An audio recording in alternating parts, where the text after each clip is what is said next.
សួស្តីបងប្អូនទាំងអស់គ្នាឆានែលរទ្ធីយូណាសូមរៀបរាប់អំពីអាណាចក្រចេនឡាតាមដំណើរការដូចខាងក្រោមស្ថានភាពទូទៅនៃអាណាចក្រចេនឡា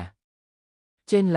នវ៉ាគឺជាឈ្មោះដែលអ្នកប្រវត្តិសាស្ត្រចិនបានប្រើសម្រាប់អធិរាជាណាចក្រមុនអង្គរដែលគ្រប់គ្រងលើតំបន់ដេសិនឥណ្ឌូចិនប្រហែលពីសតវត្សទី6ដល់ទី9នៃសចេនឡាកើតឡើងបន្ទាប់ពីនគរភ្នំ Funan ចុះខ្សោយនិងបានក្លាយជារដ្ឋដែលមានឥទ្ធិពលខ្លាំងក្នុងតំបន់ការបែងចែកចេនឡាត្រូវបានបែងចែកជាពីរផ្នែកធំគឺ1. ចេនឡាទឹក Water Channel មជ្ឈមណ្ឌលគ្រប់គ្រងស្ថិតនៅតំបន់ទន្លេមេគង្គនិងទន្លេសាបរួមមានតំបន់ភាគខាងត្បូងនិងកណ្ដាលនៃកម្ពុជាបច្ចុប្បន្ននិងតំបន់ទន្លេមេគង្គនៃវៀតណាមជាតំបន់ដែលមានជលផលនិងពាណិជ្ជកម្មល្អដោយមានទំនាក់ទំនងជិតស្និទ្ធជាមួយជ្វា Java និងម៉ាឡាយូ 2. ចេនឡាគោក Land Channel មជ្ឈមណ្ឌលគ្រប់គ្រងស្ថិតនៅតំបន់ដេសាន់ទន្លេមន្ធា Mandongrek នៅភាគសាននៃប្រទេសថៃនិងភាគខាងជើងនៃកម្ពុជាបច្ចុប្បន្នជាតំបន់ដែលមានដងរាបនិងជួរភ្នំពឹងផ្អែកលើវិស័យកសិកម្មនិងចិញ្ចឹមសត្វស្ដេចសំខាន់ដែលគ្រប់គ្រងនៅសម័យចេនឡាព័ត៌មានអំពីស្ដេចនៅសម័យចេនឡាភាគច្រើនមកពីរាជវង្សប្រវត្តិសាស្ត្រចិននិងសិលាចារឹកនានាស្ដេចសំខាន់មានដូចជាព្រះបាទភូវរ្ម័នទី1 បាវរ្ម័ន1ប្រហែល550-600ជាស្ដេចដ៏សំខាន់ដែលពង្រីកអំណាចចេនឡាឲ្យកាន់តែធំធេងនិងមានរាជធានីនៅតំបន់ភាគសានព្រះបាទទៀនវរ្ម័នទី1អ៊ីសាណាវ៉ាមិន1ប្រហែល511-535បានបង្កើតរាជធានីឈ្មោះហៀនបូរ៉ាអ៊ីសាណាភិរ៉ានៅតំបន់សម្បូរនៅព្រៃគុកបច្ចុប្បន្នស្ថិតនៅក្នុងខេត្តកំពង់ធំលោកត្រូវបានចាត់ទុកថាជាស្ដេចដែលមានឥទ្ធិពលខ្លាំងក្លាមួយអង្គព្រះបាទជ័យវរ្ម័នទី1 ជ័យវរ្ម័ន1ប្រហែល657-681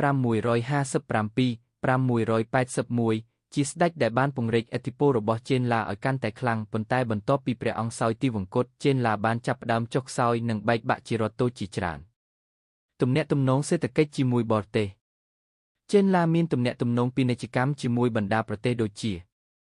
ចេនឡាបានបញ្ជូនទូតនិងព្រះរាជទានដល់រាជវង្ស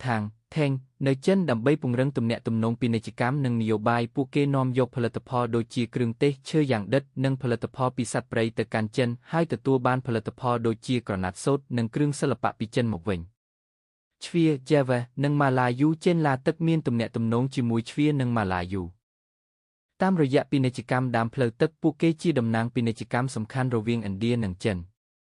ចាមប៉ាមានទំនាក់ទំនងពាណិជ្ជកម្មនិងវប្បធម៌ជាមួយនគរចាមប៉ាដែលស្ថិតនៅភាគកណ្ដាលវៀតណាមបច្ចុប្បន្នការធ្លាក់ចុះនៃចេនឡា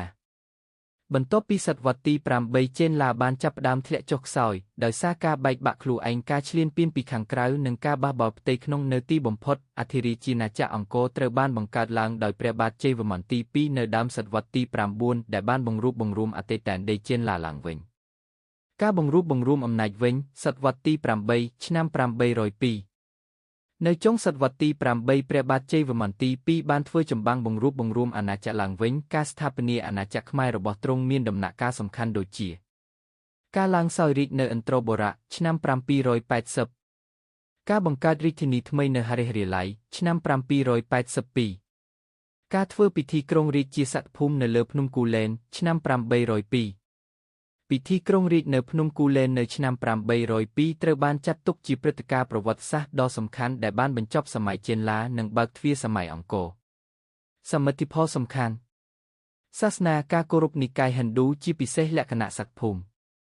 សិល្បៈការអភិវឌ្ឍរចនាបថសំណង់ផ្លាស្ទិកដែលជាមូលដ្ឋានគ្រឹះនៃសិល្បៈអង្គរនយោបាយការបង្កើតរចនាសម្ព័ន្ធអំណាចរឹងមាំសម្រាប់អាណាចក្រខ្មែរសម័យចេនឡាបានបង្កើតគ្រឹះសម្រាប់អរិយធម៌ខ្មែរដ៏រុងរឿងក្នុងសម័យអង្គរដោយបន្សល់ទុកនូវមរតកប្រវត្តិសាស្ត្រវប្បធម៌និងស្ថាបត្យកម្មដ៏មានតម្លៃការគោរពសក្ការៈនៅសម័យចេនឡាមានលក្ខណៈសម្បូរបែបនិងរួមបញ្ចូលធាតុផ្សេងគ្នា1ព្រហ្មញ្ញសាសនាដែលគេគោរពយ៉ាងខ្លាំងជាពិសេសការគោរពទេវតាព្រះឥសូរសិវៈនិងព្រះវិស្ណុ2ព្រះពុទ្ធសាសនាមហាយានដែលមានឥទ្ធិពលខ្លាំងពីអារ្យធម៌ឥណ្ឌា3ការគោរពព្រះចៅអធិរាជដែលត្រូវបានគេចាត់ទុកថាជាទេវតាអវតារនៅលើផែនដី4ជំនឿប្រពៃណីនិងអារក្សនិយមរួមមានការគោរពអ្នកតាវិញ្ញាណធម្មជាតិនិងការបូជាឥដ្ឋ5ការបង្កើតសិលាចារឹកនិងប្រាសាទដើម្បីឧទ្ទិសថ្វាយដល់ទេវតានិងព្រះមហាក្សត្រ សក្ការៈវត្ថុទាំងនេះត្រូវបានគេប្រតិបត្តិតាមរយៈពិធីបុណ្យផ្សេងនិងការសាងសង់ប្រាសាទភ្នំដែលជានិមិត្តរូបនៃភ្នំសុមេរុក្នុង Cosmology ប្រមាញ់សូមអរគុណច្រើនចំពោះការតាមដានស្ដាប់ប្រវត្តិសាស្ត្រខ្មែរនៅសម័យអាណាចក្រចេនឡាសូមបងប្អូនបន្តតាមដាននៅអាណាចក្រអង្គរនៅវីដេអូក្រោយទៀតតាមរយៈ Channel រិទ្ធីយូណាសសូមអរគុណ